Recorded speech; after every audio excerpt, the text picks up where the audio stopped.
आज भारत रत्न डॉक्टर भीमराव अंबेडकर जी के संविधान से ये देश चलता है और बाबा साहब के संविधान से आज हम सभी पदों पर विराजमान हैं।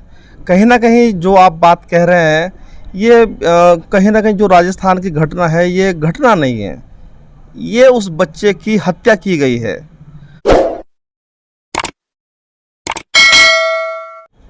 श्यामल कुमार, सदस्य अनुसूचित आयोग उत्तराखंड सरकार, आज हमारे साथ जुड़ चुके हैं और इनसे बात करेंगे राजस्थान के प्रकरण में जो 20 जुलाई को इंदर मेघवाल है रोजानी की तरह स्कूल जाता था और उसके साथ एक निंदनीय घटना होती है।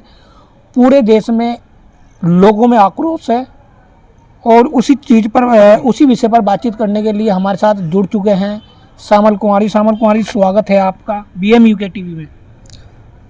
मैं सर्वप्रथम जो देश में और ख़ास तौर से जो राजस्थान में ऐसी कम्युनिटी के ऊपर जो वर्तमान में राजस्थान में जो एक मैं उसको अत्याचार का शब्द दूंगा, क्योंकि वहाँ पर आए दिन हमको पत्रों के माध्यम से, सोशल मीडिया के माध्यम से और तमाम तरह के पत्रों के माध्यम से हमें राजस्थान की बहुत शिकायतें आ रही कि वहाँ पर अनुसूचित जाति के खिलाफ बहुत उत्पीड़न हो रहा है। क्या मानते हो अभी भी जातिवाद अपनी चरम सीमा पर है? हाल में ही भारत देश के प्रधानमंत्री माननीय नरेंद्र मोदी के आह्वान पर 75वां महोत्सव मनाया गया, हर घर तिरंगा। क्या मानते हो कि जातिवाद अभी भी चरम सीमा पर है? क्या कुछ कहेंगे इसको लेकर? संत रविदास जी ने आज से हजारों वर्ष साल पहले पूरे विश्व को उन्होंने सर्वप्रथम जातिवाद के ऊपर उन्होंने बहुत से छंद चौपाई आज उनकी किताबों में है, जिसमें से 2 लाइन में आपको बताता हूँ। जातिवादी केवल एक शब्द है जिसको कुछ लोग अपने हिसाब से अपने मतलब के लिए यूज़ करते हैं और कहीं ना कहीं जाति एक केले के छिलके के समान होती है कि केले का छिलका छीलते जाओ छीलते जाओ छीलते जाओ, अंत तो गतवो वो पेड़ समाप्त हो जाता है। और उसी तरह लोग ये जाति का ढिंढोरा पीटते हैं, ये इस जाति से है वो उस जाति से है, तो जब उनका काम निकल जाता है सब लोग फिर शांत हो जाते हैं। क्या मानते हो जाति का ढिंढोरा क्या वो शेड्यूल या कोई ऐसी समाज की करते हैं या फिर वो कौन से कैटेगरी के लोग होते हैं? देखिए, चलती चक्की देख के दिया कबीरा रोए, 2 पाठन के बीच में साबुत बचा न कोई। आज भारत रत्न डॉक्टर भीमराव अंबेडकर जी के संविधान से ये देश चलता है और बाबा साहब के संविधान से आज हम सभी पदों पर विराजमान हैं। कहीं ना कहीं जो आप बात कह रहे हैं ये कहीं ना कहीं जो राजस्थान की घटना है ये घटना नहीं है, ये उस बच्चे की हत्या की गई है और उस बच्चे की हत्या इतनी निर्मम है कि वहाँ की सरकार सोई हुई है। वहाँ की सरकारें बिल्कुल जो मतलब एक मानवता की जो एक प्रकाष्ठा है उसको भूल करके एक वर्ग के साथ लग गई है और उस वर्ग को बचाने में लगी है। हमें वर्ग से मतलब नहीं है। जिसने घटना को अंजाम दिया, चाहे वो ऐसी कम्युनिटी का हो चाहे वो सामान्य जाति से हो, हमें किसी भी जाति से कोई गुरेज नहीं है, हमें किसी भी जाति से कोई भी वो नहीं है। हमें केवल अनुसूचित जाति के विकास की बात करनी है।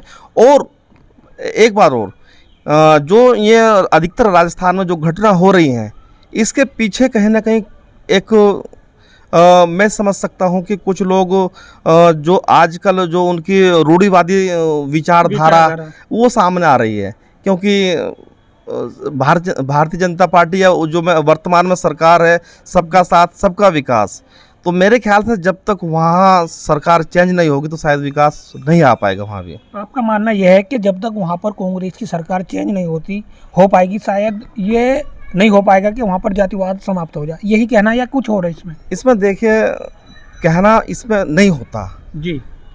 बाबा साहब ने अपने मत का प्रयोग का अधिकार हमें दिया है जी। अगर हमारे जाति पे कहीं भी अत्याचार होगा तो हम सरकार बनाना भी जानते हैं और उखड़वाना भी जानते हैं। अगर बात की जाए वहाँ भी, यहाँ पे भी कम से कम अगर बात की जाए 131 सांसद है जो आरक्षित सीट से गए हुए हैं बाबा साहब के उस दिए हुए अधिकार से, पर वो कहीं ना कहीं बाबा साहब का अनुपालन नहीं करते। क्या कुछ कहेंगे? देखिए, मैं किसी के व्यक्तिगत विशेष पर टिप्पणी नहीं नहीं, करूँगा। नहीं, सर मेरा कहना यह है कि गए ना वो बाबा साहब की वजह से। देखिए, अगर आज मैं श्यामल कुमार सदस्य अनुसूचित जाति आयोग उत्तराखंड सरकार में हूँ, तो ये कहीं ना कहीं जो मेरा 20 साल का संघर्ष है समाज के लिए, और समाज के ही लिए मैं आगे काम करने का प्रयास कर रहा हूँ। जो लोग गए हैं वो अगर नहीं करेंगे तो अगली बार उनको सज़ा मिलेगी। अगर वो समाज के लिए नहीं कुछ कर रहे हैं तो उनको देखेगा समाज उनको कि वो कहाँ खड़े हैं, उन्होंने एबिलिटी के हमारे समाज के लिए खड़ी की है, तो उस पर तो समाज तय करेगा बाद में। चलिए श्यामल जी, मेरा एक सवाल और है। आप बताइए कि क्या ज़्यादा जहाँ पर कांग्रेस सरकार होती है वहीं पर क्या ज़्यादा एट्रोसिटी होती है, या फिर भाजपा की सरकार में भी एट्रोसिटी होती है? इस पर क्या प्रतिक्रिया है? देखिए, मैं एक संवैधानिक पोस्ट पर हूँ और मैं ना ही कांग्रेस के बारे में कहना चाहूँगा और ना ही भाजपा के बारे में कहना चाहूँगा। मैं एक संवैधानिक पोस्ट पे हूँ, मैं आयोग में हूँ और अनुसूचित जाति के लिए मैं निरंतर उनके विकास के लिए, उनकी योजनाओं के लिए और मूल रूप से धरातल पर अधिकारियों से समीक्षा बैठक के द्वारा और पूरे उत्तराखंड में जो भी हमारे पास शिकायत आती है उन पर हम कार्य करते हैं। लोगों का कहना यह है कि अभी भी जो राजस्थान का प्रकरण है, भारतीय जनता पार्टी ने कोई भी जो उसमें ऐसी समाज के लोग हैं उन्होंने कोई भी प्रदर्शन नहीं किया, तो क्या कुछ कहना चाहेंगे? मुझे इसमें जो देखने को मिल रहा है, जब वहाँ पर राठौर जी जो बीजेपी से सांसद हैं जी, जब उन्होंने इस बात को एक आप ही के द्वारा, पत्रकारों के द्वारा उन्होंने जब इस बात को कहा है कि यहाँ पर ऐसी घटना घटी है, तब जाकर बीएसपी के कांग्रेस के लोग कह रहे कि हाँ जी ऐसा कुछ हुआ है, नहीं हुआ है। वो तो कहीं उन्होंने कई दिन तो लगा दिए कि घटना हुई या नहीं हुई। अरे भाई, आपके जो वहाँ के सीएम हैं गहलोत जी, उनको जानकारी नहीं कि उनके राज्य में एक दलित बच्चे की निर्मम हत्या कर दी गई है, पीट कर उसको मार दिया, उसका ब्रेन हेमरेज हो गया। मतलब इस पे तो उस एक्ट, SC एक्ट के और क्या को जितने भी धारा लग सकती हैं, 307, 302, वो सब धारा उस पर लगनी चाहिए और ये नज़ीर बननी चाहिए कि किसी भी दलित, किसी भी बच्चे को अगर वो उसको पानी की प्यास लगी है और पानी के लिए अगर पानी पी रहा है, तो अगर स्कूल में मटका रखा है, किसके लिए रखा है? बच्चों के लिए रखा है ना। किसके लिए व्यवस्था है? जी। बच्चों के लिए है ना। तो अगर बच्चे उसमें से पानी नहीं पिएंगे तो कहाँ जाएंगे बच्चे? और ऐसे जो मानसिकता के टीचर्स हैं, मैं सरकार से और महामहिम राष्ट्रपति से मैं व्यक्तिगत रूप से एक पत्र के माध्यम से वहाँ पर जितने भी इस प्रकार के मानसिकता के टीचर्स हैं उनको तत्काल बर्खास्त करने की मैं राष्ट्रपति से डिमांड करूँगा। श्यामल जी, मेरा आखिरी सवाल है। गुजरात में हाल में ही, और ये पूरा मीडिया पर छाया हुआ है कि बीजेपी की सरकार है गुजरात में, वहाँ पर उन्होंने 11 बलात्कार दोषी को छोड़ा है। क्या मानते हो? देखिए, सरकार सही है या गलत है? सरकार कभी किसी को नहीं छोड़ती जी, ठीक है। उसके लिए जुडिशियल पावर्स होती है, उसके लिए कोर्ट्स होती हैं, उसके लिए वकील्स होते हैं, उस पर जीरे होती है। जीरे होने के बाद कोई गवाह टूटता है, कोई नहीं टूटता है। ऐसे ही घटना हमारे यहाँ कड़च में 2 दलित युवकों को निर्मम हत्या, सामान्य वर्ग के युवाओं ने हमारे कड़च में 2 निर्मम हत्या की है। चलिए सर, मेरा जब आप पूछ रहे हैं तो मैं भी अपना आपको बता दूं कि मेरा क्या भी कि हमारे लोग कहाँ उनकी कमजोर कड़ी होती है हमारे लोगों की। हमारे लोग 1-1 लाख रुपए के वकील नहीं कर पाते, हमारे लोग वकीलों की भारी भरकम फीस नहीं दे पाते, और जो पैसे से संपन्न लोग होते हैं वो बड़े बड़े वकील करके और कानूनी हथकंडों से निकल जाते हैं। कहना कि जो 2 निर्मम हत्या होती, आज उनमें जो उनको फांसी की सज़ा होनी थी उनको उम्र कैद भी नहीं हुई, वो बरी हो चुके हैं।